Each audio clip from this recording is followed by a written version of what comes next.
नमस्कार, आप देख रहे हैं खबर मीडिया। दोस्तों, आपको बता दें कि आज दिन भर की तमाम बड़ी और मुख्य खबर हम आपके लिए इस वीडियो में लेकर के आए हैं, जिसमें मैं आपको बताने वाला हूं कि कैसे लगातार 2 दिनों तक बैंक हड़ताल की वजह से बंद रहेंगे।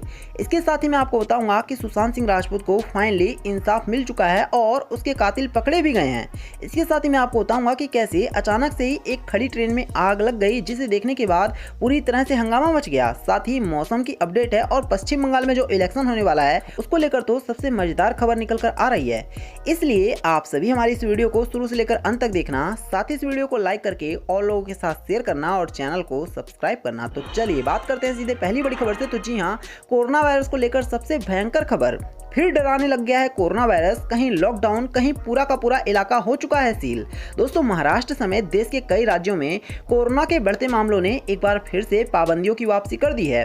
कोरोना संक्रमण के बढ़ते मामलों को देखते हुए नागपुर के साथ भरमड़ी जिले में भी लॉकडाउन लगाया गया है। यही नहीं, पुणे जिला प्रशासन ने नई गाइडलाइंस भी जारी कर दी है और महाराष्ट्र के तो कई जिले ऐसे हैं जिनको पूरी तरह से सील कर दिया गया है।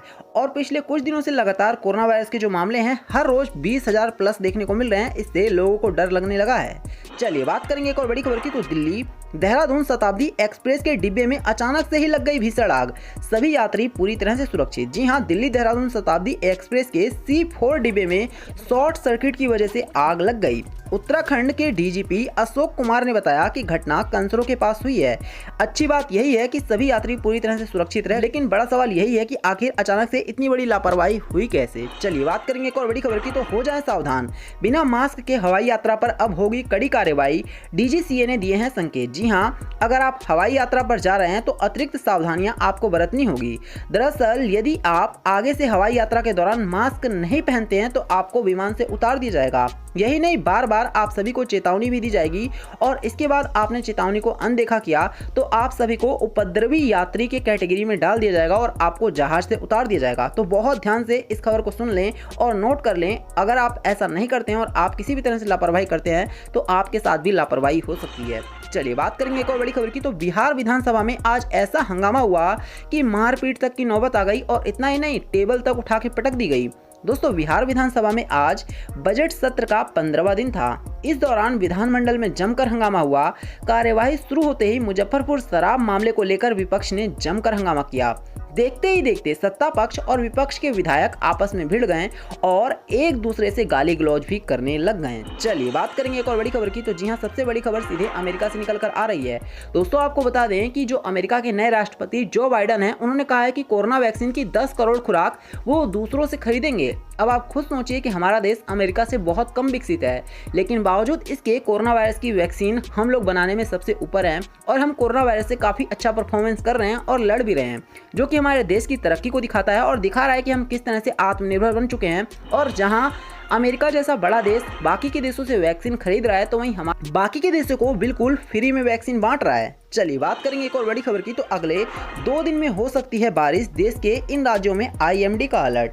जी हां, आने वाले दिनों में आप सभी को एक बार फिर से बारिश देखने को मिल सकती है। जी हां, हम जानते हैं कि पिछले कुछ दिनों लगातार बारिश हुई है, लेकिन एक बार फिर से मौसम विभाग ने चेतावनी दी है, इसलिए हम आपको बता रहे हैं। आपको बता दें कि 24 से 48 घंटों के अंदर, अगले 24 से 48 घंटे के अंदर आप सभी को बारिश देखने को मिलेगी।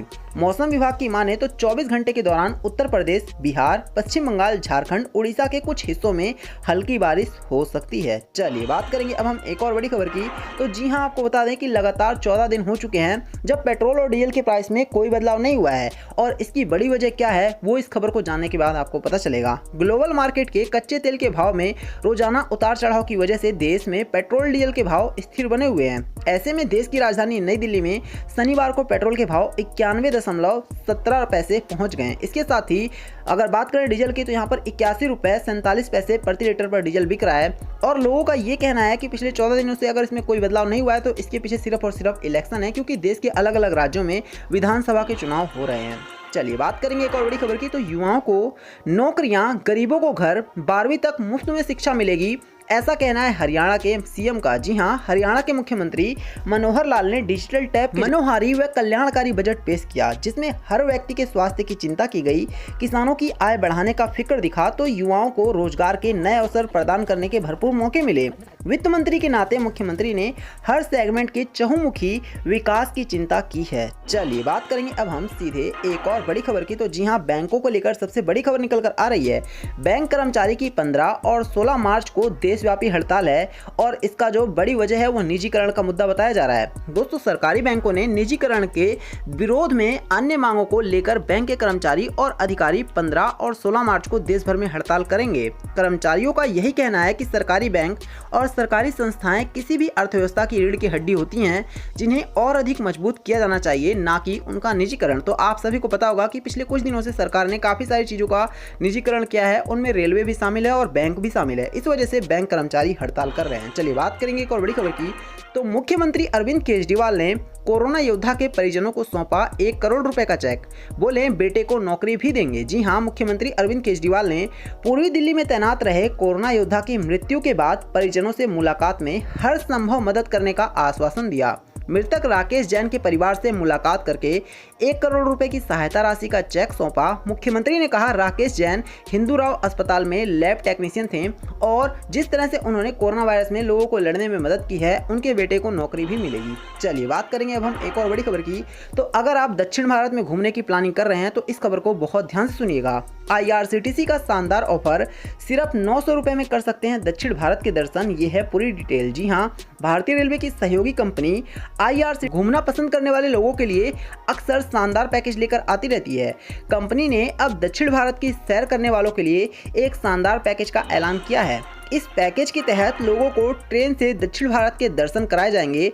IRCTC का ये ऑफर विशेष करके उन लोगों के लिए है जो मल्लिकार्जुन, कन्याकुमारी, रामेश्वरम, मदुरै, त्रिवेंद्रम और तिरुपति का दर्शन करना चाहते हैं। ये ऑफर आप सभी को 31 मार्च तक देखने को मिलने वाला है, इसलिए आप सभी रजिस्ट्रेशन करा सकते हैं। चलिए बात करेंगे अब हम एक और बड़ी खबर की। तो जी हाँ, सबसे बड़ी खबर निकल कर आ रही है। पुलिस अधिकारी का व्हाट्सएप हुआ वायरल, लिखा, मुझे फंसा रहे हैं लोग, अब दुनिया से अलविदा कहने का समय आ चुका है।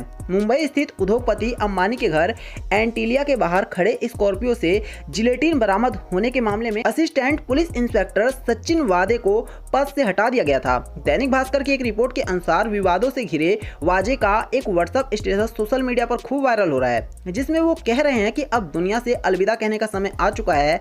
हालांकि जांच करने पर अब उनके नंबर पर यह स्टेटस शो भी नहीं हो रहा है।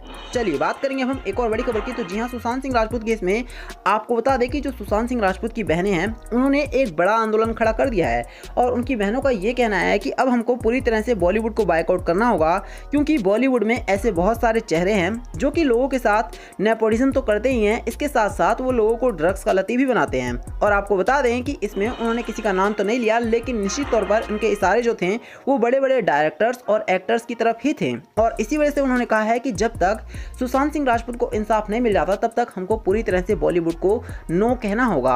अब आप हमें कमेंट करके बताना कि क्या सुशांत सिंह राजपूत को इंसाफ मिल पाएगा। आपको जो कुछ भी लगता है जरूर कमेंट करना, साथ ही इस वीडियो को लाइक करके और लोगों के साथ शेयर करना और चैनल को सब्सक्राइब करना। धन्यवाद।